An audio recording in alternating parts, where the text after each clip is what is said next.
una pasión, la cultura rusa en mi infancia, actualidad de una vocación, la divulgación del cine soviético y ruso en mi blog que se llama Acorazado Cinéfilo. Adelante, gracias. Sí, hola, buenos días a todos. Bueno, lo primero quería agradeceros la posibilidad de estar aquí, de hablar sobre lo que yo hago como afición, porque yo me dedico a ser profesor de filosofía en un instituto y tengo un blog, Acorazado Cinéfilo, en el que hablo de cine soviético. Hablo de más cosas, pero fundamentalmente de cine soviético, un cine que en general sigue siendo bastante desconocido, incluso para los cinéfilos. La primera parte de mi charla es explicar cómo en mí se desarrolló la pasión por la cultura rusa y, bueno, en primer lugar fue antes que el cine la música, evidentemente, ¿no? Mi charla va a ser biográfica y lírica, si se puede llamar de esa manera, ¿no? He dudado mucho si leer o no, tengo aquí preparado, pero finalmente simplemente lo voy a ir comentando, ¿no? Bueno, en primer lugar, decir que mi vínculo con Rusia, con la cultura rusa, es de antes de mi nacimiento. Yo nací en París, soy hijo de inmigrantes, y en el año 1963, que es cuando yo nací, el presidente Charles de Gaulle había hecho un acercamiento a la Unión Soviética que permitía que, por ejemplo, y eso me lo contaban mis padres, porque yo no había nacido todavía, que en París se proyectara con el sistema Kinopanorama, que no sé si lo podemos ver aquí, un sistema de proyección parecido al Cinerama norteamericano. Por aquí abajo lo tenemos. Y estos recuerdos, digamos que van unidos también a la presencia, por ejemplo, de los aviones Tupolev, que estaban justamente en el aeropuerto de Le Bourget, junto al que yo nací realmente, ¿no? Y entonces son recuerdos que están en mi memoria prenatal, por así decirlo de alguna manera, ¿no? Había encabezado yo esta charla o esta presentación con una cita de Almas Muertas que habla de Rusia y que realmente para una persona como yo, que no ha estado en Rusia jamás, que habla muy poco ruso, porque yo estoy estudiando pero tengo un conocimiento mínimo, representa siempre Rusia, igual que para los rusos representaba a España, al estar, digamos, en los extremos de Europa, lo otro, ¿no? Esa alteridad que se dice en filosofía, eso que es lo exótico, ¿no? Aquí hay un maravilloso texto de Almas Muertas de Nikolai Gogol, donde dice: Rusia, Rusia, te veo desde esta maravillosa lejanía, qué fuerza incomprensible y misteriosa atrae hacia ti, porque se oye y resuena siempre en los oídos tu melancólica canción, que se extiende de un extremo a otro, de mar a mar. Oh, qué lejanía tan resplandeciente, maravillosa y desconocida para la tierra, Rusia. Yo recuerdo haber leído esto hace 40 años probablemente y bueno, esto para mí fue definitivo, ¿no? En cuanto a percibir en Rusia, en su literatura, una fuerza que al mismo tiempo era épica y era lírica, ¿no? Bueno, pues me estaba comentando acerca de mi infancia y la presencia de la cultura rusa, ya que la infancia es el tiempo en el que nuestras pasiones toman forma y mi historia está ligada a la cultura rusa desde mis primeros días. El sistema de proyección Kinopanorama que he citado aquí, también tenemos, por ejemplo, si consigo bajarlo aproximadamente, también tenemos la presencia de los aviones Tupolev y, muy importante, la televisión española de la década de los 70, bueno, aquí tenemos un disco, no sé si puedo quitar esto de aquí. Bueno. Tenemos también la presencia en televisión española, ¿esto cómo se quita?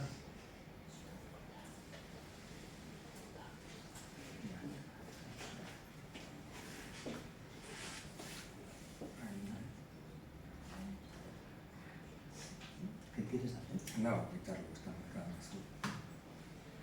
Bueno, sí, déjame en imágenes mejor, sí. La música rusa la descubro con un disco de mi padre, que compró precisamente en París. Este disco que estáis viendo aquí, que fue el ganador del concurso Tchaikovsky en el año 1958, Van Cliburn, un pianista norteamericano. Y este disco lo ponía mi padre los domingos por la mañana. Bueno, es una obra muy conocida, una iniciación casi inevitable a lo que es la música clásica rusa. Y posteriormente apareció en televisión española la presencia de la literatura rusa En adaptaciones de obras como El idiota o como Ana Karenina, estamos hablando de la década de los 70, actores que para los que sean españoles eran míticos, como José Bódalo, por ejemplo, y la presencia también de adaptaciones de Chekhov en el Estudio 1, que realmente era una época en la que la televisión no tenía la oferta que actualmente tenemos, de tantos canales de televisión, tantas plataformas por ejemplo, de canales de películas, y curiosamente tenía la posibilidad, la mayor parte de la gente que veía la televisión, de conocer este tipo de obras que eran literarias, que eran clásicos de la literatura, que estaban adaptados lógicamente al español e interpretados por los mejores actores que existían en España. Yo también tuve la oportunidad de asistir a un concierto de la Orquesta Filarmónica de Leningrado. Yo vivía en Murcia, que fue donde yo estudié la carrera de filosofía, y realmente también fue un momento impresionante para mí asistir a una interpretación de la Sinfonía número 7 de Sostakovich, que se convirtió también en uno de los músicos, digamos, fundamentales de mi vida. En este recorrido de, vamos a llamar, obras de arte de lo que es la cultura rusa, aparece el cine. El cine también aparece en la televisión, concretamente en ciclos de películas como Eisenstein, por ejemplo, que es un director que quizá fuera más conocido en esa época. Y recuerdo perfectamente ver en televisión, en la década de los 80, Alexander Nevsky, la película de Eisenstein con la música de Prokofiev, y evidentemente ahí probablemente se sembró lo que podía ser la semilla de lo que actualmente estoy haciendo de una manera totalmente vocacional, que es analizar ciertas películas que voy encontrando siempre y cuando tengan subtítulos en español o en inglés, dado que mi conocimiento del ruso es bastante escaso, ¿no? Voy a hablar de dos de esas películas que algunos conocerán. Si entran en el blog, en el Acorazado Cinéfilo, concretamente este artículo está ya subido, lo he subido hoy, verán que yo he hecho aproximadamente una treintena de películas, de comentarios, que básicamente son siempre con un contenido filosófico. Al fin y al cabo es mi profesión. De esta lista de películas, y por premura del tiempo, voy a hablar solamente de dos. Pierva Klasnitsa es una película de 1948, en la que tenemos una historia de una niña que empieza el colegio, primer curso. Era una película que cada 1 de septiembre todos los niños de la Unión Soviética podían ver y que transmite un amor sincero a la noble tarea de aprender y educar. Yo tuve la osadía, por así decirlo, de enfrentarme a esta película sin doblaje ni subtítulos. Dado que es una historia lineal, bastante fácil de seguir, y teniendo en cuenta que hay todavía una influencia del cine mudo en el arte mayor de contar historias universales, que todo espectador puede disfrutar de una joya que yo realmente pude hacer con el visionado de esta película. Ver esta película, La niña de primer grado, recuerda que nosotros podemos añorar quizá identificados con Marusia, la niña, con su maestra, con su abuela, con su madre, esa época que es la infancia. Y precisamente hay una cita de Nietzsche muy bonita, de Humano demasiado humano, en la que recuerda que hay que saber ser pequeños y que tenemos que seguir estando cerca de las flores, de la hierba, de las mariposas, como el niño que no las sobrepasa por mucho.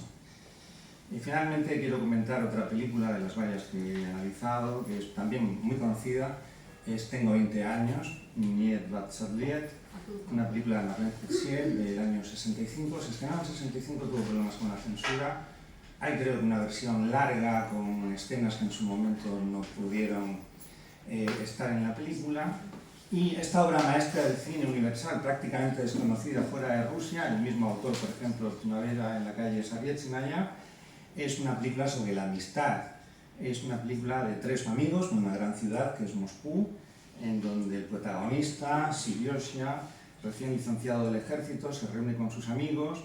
Una película donde predomina una visión del inconformismo, de la búsqueda de un sentido más profundo de la existencia, y el amor y la verdad. Probablemente una de las cosas que a mí me sorprenden, para alguien, digamos, ajeno a la cultura rusa, es que si comparamos este tipo de películas con las producciones quizá más conocidas del cine comercial de Hollywood, aquí encontramos una profunda humanidad y esta humanidad también tiene que ver no solamente con cualidades puramente estéticas, sino probablemente con cualidades que tienen que ver con el alma rusa y probablemente también con esa profundidad que hemos citado antes en la literatura rusa, en la música, y evidentemente podría ser una característica casi del alma, si se puede llamar así, nacional de Rusia, ¿no?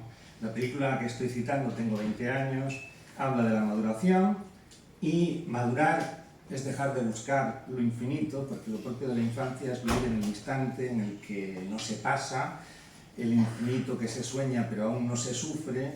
El protagonista ha despertado como Sergei, pero aún no ha renunciado a buscar lo infinito que la poesía y el amor anhelan. Sergei no tiene una existencia satisfecha porque él todavía tiene una sed de infinito. Bien, he recorrido simplemente 2 periodos de la vida humana, que son la infancia y la juventud.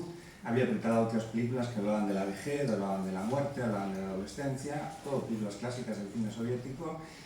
Pero finalmente voy a acabar con la misma cita de Gogol, de Almas muertas, que dice ¿qué sonidos acarician dolorosamente y tienden a penetrar en el alma, envolviendo el corazón?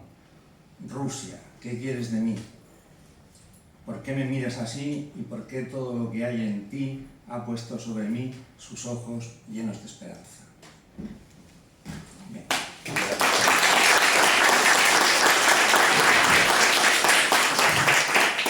¿Hay alguna pregunta? Sí, en la web que comentas, el acorazado cinéfilo. Acorazado cinéfilo. ¿Comentas otras películas? Sí. Tenía aquí, es que me manejo muy mal con el ordenador si no tengo el ratón. Tengo una lista, si entráis aquí en el artículo que he hecho hoy precisamente, tenéis la lista, no está completa, tengo más, con los enlaces que se pinchan aquí abajo. Esto es, a ver si sé moverlo. Bien, aquí tenéis. Pinchando en cada uno de los enlaces tenemos el análisis de algunas películas, podéis ver que hay películas muy conocidas. Hay adaptaciones también cinematográficas de clásicos literarios. A mí me interesa personalmente más con el cine soviético que el cine ruso actual. Hay una relativamente reciente, Samalieta, que trata del grupo Kino, en fin, a mí me gusta mucho también, ¿no? El rock ruso me encanta. Pero me gusta más por el tema estético y porque yo creo que además el cine soviético de la época posterior al cine mudo, que es bastante conocido en España para los cinéfilos, es muy desconocido, pero por ejemplo el cine de la etapa del deshielo de Khrushchev, por ejemplo Marlene Khrushchev quizás sea el director más conocido, luego ya llega Tarkovsky, que ese sí que es conocido evidentemente. Es un cine que, visto por mí, que soy alguien ajeno a Rusia, a la Unión Soviética, es totalmente contemporáneo de la Nouvelle Vague o de Antonioni o del free cinema inglés. Es impresionante. Es decir, estéticamente me refiero, incluso, vamos a llamar, hasta filosóficamente, ¿no? Algunas de estas películas, por supuesto, tuvieron problemas con la censura, pero se hicieron y se estrenaron, algunas con cierto retraso. A mí me parece muy necesario que estas películas puedan estar accesibles al público español con subtítulos. Mosfilm tiene subidas a YouTube muchas películas, pero con subtítulos en español hay muy pocas. Yo de hecho quiero hacer algunas, pero no puedo porque mi conocimiento del ruso me lo impide, que son clásicos del cine, de la década de los 80, de los 70, y no está disponible. Yo invito aquí a las personas que se dedican a la enseñanza de la lengua rusa a que podamos colaborar, ya he hablado con algunos de vosotros, para poder, y por supuesto si es necesario en cuestión de derechos como Mosfilm, poder divulgar, poder hacer accesible este tipo de cine, ¿no? Que por otra parte cuando se conoce llega, gusta muchísimo. Yo recientemente hice el comentario de una película que yo no conocía, que es de Eldar Riazanov y es Estación Paradox, que es una película maravillosa. Bueno, yo soy un un gran fan de Lyudmila Gurchenko. Me parece que es increíble como actriz y como cantante. Y entonces, bueno, esta película que está con subtítulos en español, la vieron. Yo subo todo a mi grupo de cine de Facebook que se llama Cinema Mundi, desde aquí os invito a entrar. Gustó mucho a la gente que la vio. Y además, curiosamente, una película, creo que es del año 82, 83, 82 se estrenó una película que es tremendamente crítica, por ejemplo, con la situación de desabastecimiento en la URSS, en esa época, un problema que hubo.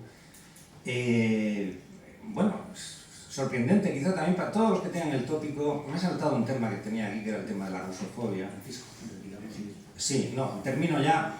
Simplemente decir que yo invito aquí a todos los presentes y a otras personas que quizá no están aquí a que hagamos la labor de intentar divulgar, en este caso el cine, hacerlo accesible a través de los subtítulos, porque realmente merece la pena y sobre todo la única forma de superar el odio, la desconfianza, es un conocimiento y tender puentes. Y entonces creo que ahí el cine es una herramienta fundamental.